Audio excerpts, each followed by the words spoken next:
Eu sou Walter Kaufmann Neto, engenheiro, perito, cientista e investigador.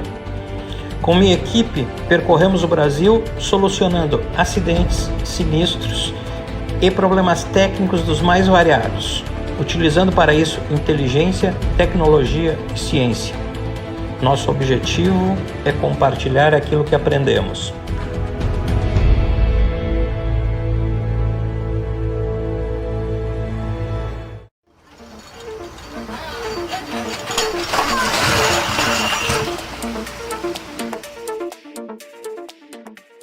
Descarrilamento de trens é um problema bastante antigo, porém perdura até os nossos dias. Observem esta composição de vagões graneleiros que se deslocam nesta via até que caem na lateral. O que causou esse problema? Uma visão mais de perto, podemos ver que os trilhos estão normais até que os mesmos viram de lado. Observem a parte brilhosa. Esse trem cai para fora do trilho, derrubando todas as composições. Mais uma bela composição puxada por duas potentes locomotivas passando por uma passagem de nível. Tudo parece bastante normal. O trem também é composto de vagões graneleiros, todos eles bastante carregados, até que eles saem dos trilhos. Observem que as rodas começam a bater em um buraco da via até que ocorre o rompimento de uma delas e o descarrilamento de toda a composição. Felizmente não houve o tombamento, mas o trem saiu do trilho. Agora um acidente gravado bastante antigo na Inglaterra.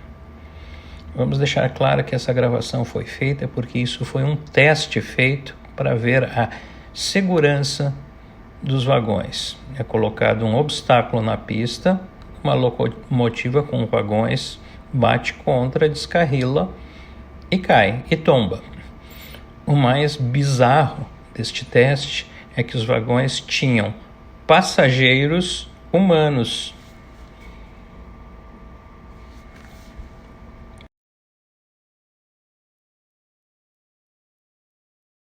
Agora um acidente bastante grave com um trem de grande velocidade. Observe que os vagões saem dos trilhos, descarrilando toda a composição. Esse acidente ocorreu em função do rompimento do eixo da roda por fadiga metálica, um erro de fabricação. Agora vamos seguir e vamos ver uma situação onde nós temos um acidente ocorrido por falha humana. Os trens são acionados e colocados todos indo para o mesmo desvio. Então, os trens, quando chegam, rompem o desvio, caindo para o lado. Agora, um acidente provocado por um desmoronamento. Vamos ver agora uma situação também de queda de trilhos, com os vagões caindo para a lateral. Mais uma vez, é o deslocamento dos trilhos que causa o acidente.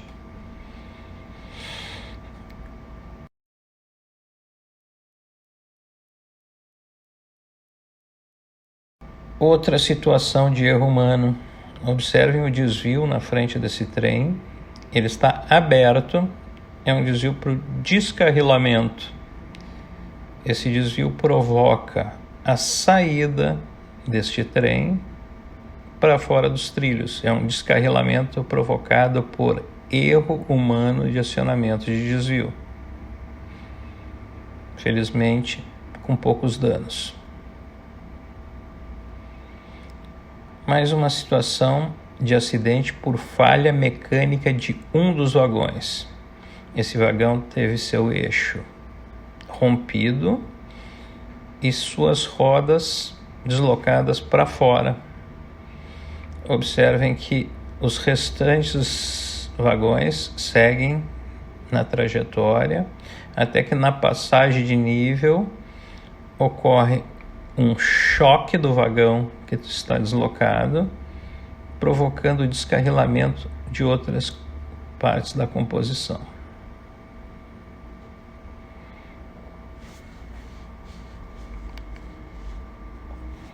Agora, mais uma situação de erro humano. O condutor segue por trilhos que não estavam finalizados. Ele sai da área onde tinha trilhos e entra numa parte que somente tínhamos dormentes e lastros.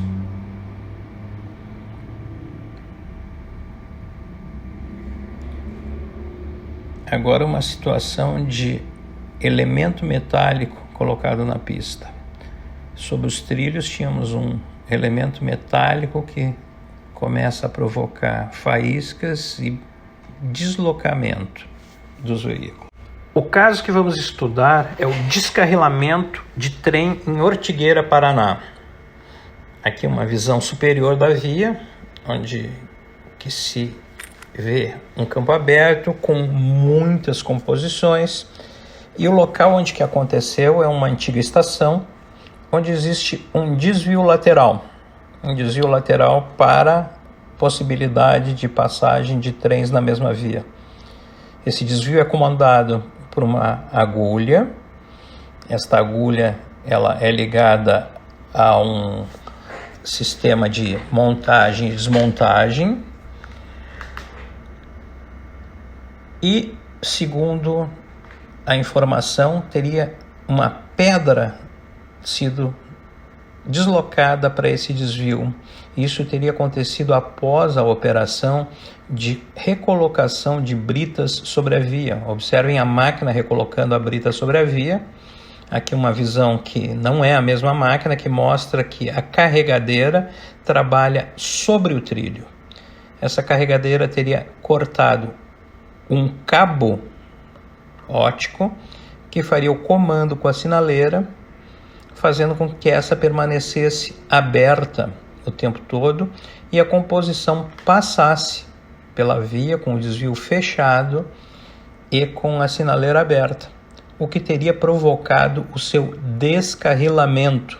Observem, descarrilamento da locomotiva e dos vagões. Muito pouca imagem, muito pouca foto se tem do ocorrido.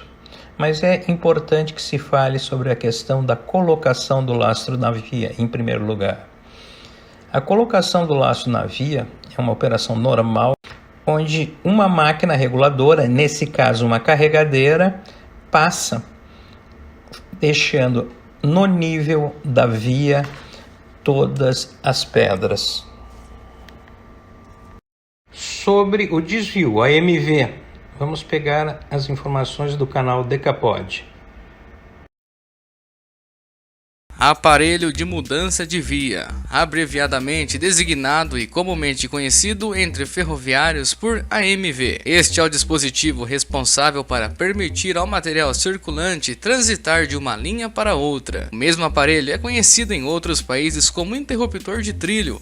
O AMV consiste no par de trilhos afunilados vinculados, conhecidos como lanças. Essas lanças podem ser movidas lateralmente em uma das duas posições para direcionar o trem que vem da linha direta, em direção ao caminho reto ou ao caminho divergente. Se ocorrer a falha de um AMV por bloqueio, por exemplo, um trem vindo de qualquer das direções convergentes passará pela lança na extremidade mais estreita, independentemente da posição da lança, já que as rodas do trem forçarão que elas se movam. Esta peça aqui é a agulha, e este é o mecanismo, podendo ser manual ou motorizado, que permite mover as lanças. Este é um dos tipos de motor usados em AMV atualmente. Eles podem ter mecanismo eletrônico, hidráulico ou pneumático, que alinha a agulha com as lanças com um dos possíveis percursos. O motor é geralmente controlado remotamente pelo CCO, ou em muitos casos pode ser um motor que tem um sistema de molas, mas estes são usados apenas em pátios onde o desvio é permanente, ou seja, o tráfego de trem será sempre naquela mesma direção. Esses aparelhos também incluem contatos elétricos para detectar que o motor foi completamente ajustado e bloqueado em sua posição correta.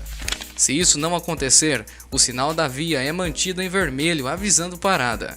O segurado apresenta uma dinâmica para o sinistro, onde o AMV desvio estaria travado, o fio estaria rompido e a luz estaria verde. Nestas três condições, a composição seguiria pela linha principal, que não estaria obstruída. O acidente em questão foi um descarrilamento. Então, o trem seguindo pela linha principal não obstruída não tem um motivo raiz real para descarrilar. O motivo raiz aponta para outro tipo de problema na linha que teria levado ao descarrilamento. Observa-se que o trem vindo em velocidade reduzida, porque ele acabou de passar por passagem de nível, ele adentraria na linha em velocidade reduzida e não haveria um motivo real para o seu descarrilamento. Consequentemente, esta hipótese ela fica descartada por não haver uma correlação entre os elementos informados e a dinâmica proposta. Observem que, se caso estivesse rompido o fio e trancado o AMV, que faria com que o veículo viesse pela linha principal, ainda assim, conforme nós vimos, o sinaleiro seria comutado para o vermelho. A hipótese 2 é que o AMV travado, o fio rompido e a luz verde, ainda assim o trem se desviaria para o trilho secundário. Essa hipótese, ela também faz com que o trem saia do trilho principal para o trilho secundário, porém esse trilho, dentro do que se tinha informado, não tinha nenhum tipo de obstrução. Novamente, o trem descarrilou. Se o trem descarrilou, o motivo para que isso acontecesse não está elencado dentro das hipóteses. Luz verde, AMV travado. Entende-se que este tipo de dinâmica carrega a causa raiz para, novamente, algum tipo de falha nos trilhos. A dinâmica proposta pelo segurado se mostrou infactível. A pedra no desvio faria com que o trem seguisse reto na via principal, sem que isso causasse qualquer tipo de problema, pois o acidente foi um descarrilamento e não um embate. Por outro lado, o fio partido, que se mostrou não ser uma fibra ótica e sim um fio elétrico normal, poderia, no máximo, não indicar a questão correta do desvio. E quando isso acontece, como nós vimos, a luz vermelha acende. O maquinista iria parar o trem. Ou seja, conforme o indicado, temos duas possibilidades: ou o trem seguiu reto pela via principal ou pegou o desvio. Em ambos os casos foi um descarrilamento, e esse descarrilamento não tem relação com pedra ou fio. Ele tem relação com a possível falha de operação pela utilização tanto da via principal como a secundária com excesso de velocidade, ou ainda temos um problema na via, que seria uma queda de trilhos que teria causado o descarrilamento, e ainda nós temos a possibilidade de uma falha mecânica no equipamento com um rompimento de alguma peça que teria causado o descarrilamento.